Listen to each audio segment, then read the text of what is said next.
seront devant le trône. Et ce n'est pas les élus qui sont devant le trône pour être jugés, non. Les élus sont avec le Seigneur parce qu'ils ont été enlevés. Après l'enlèvement, ils reviennent pour le millénium. Et après le millénium, voilà le jugement du trône blanc qui commence. Et c'est là où le jugement de tous les humains, même ceux qui sont morts avant nous, ressusciteront et passera au jugement. Et chacun sera sauvé selon ses œuvres. Amen. Alors c'est écrit dans Matthieu 25, verset 32 à 46. Matthieu 25, 32 à 46. On lit ça.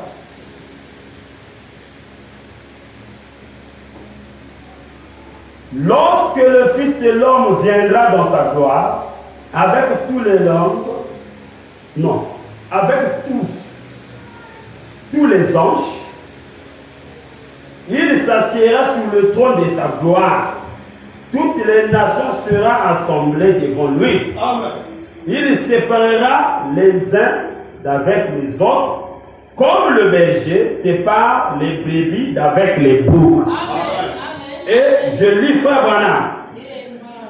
Pourquoi il séparera? Parce que là, il s'agit des jugements du trône blanc, où tout le monde, que ce soit les justes de la terre, les injustes de la terre, sont devant le Seigneur. Ceux qui étaient morts avant, et ceux qui sont morts à la période de la tribulation, sont devant le Seigneur.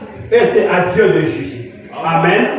Et Dieu juge, y compris aussi le peuple qui est avec Dieu, va juger aussi. Et ça, tu as compris. Donc, nous qui serons enlevés, toi qui iras à l'enlèvement, tu vas aussi juger ce monde incrédule. Voilà pourquoi s'il y a quelqu'un qui te combat, laisse. La guerre n'est pas charnelle. Mets tes genoux à terre et prie. Un jour, devant le trône du jugement, tu t'assiras avec le Seigneur et tu jugeras la personne. Et frère, madame me dit, il faut nous reconnaître.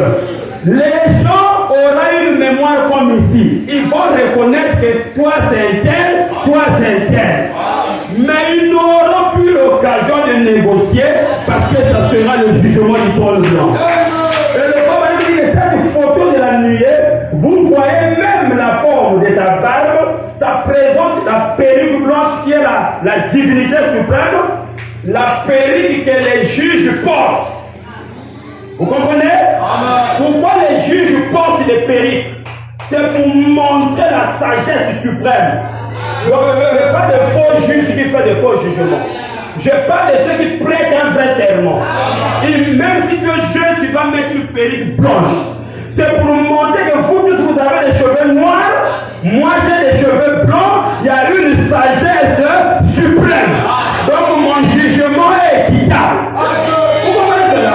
Mais le Seigneur, qui est le vrai juge, ici, il est un agneau avec des cheveux noirs, 23 ans. Plutôt 33 ans, mais là, il vient au temps de la fin avec une perruque blanche.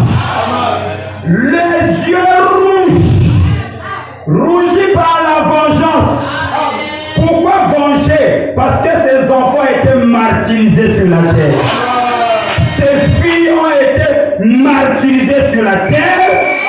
On s'est moqué de ses enfants. On les a traités de poules mouillées. On les a traités de femmes de la vérité qui balaient les routes. On a traité de frères de lâches parce qu'il n'a pas de copine, parce qu'il ne prend pas la bière. À cause de toutes ces critiques que nous avons subies, le Seigneur se présentera avec les yeux rouges. C'est pour la vengeance. Oh, dites Amen.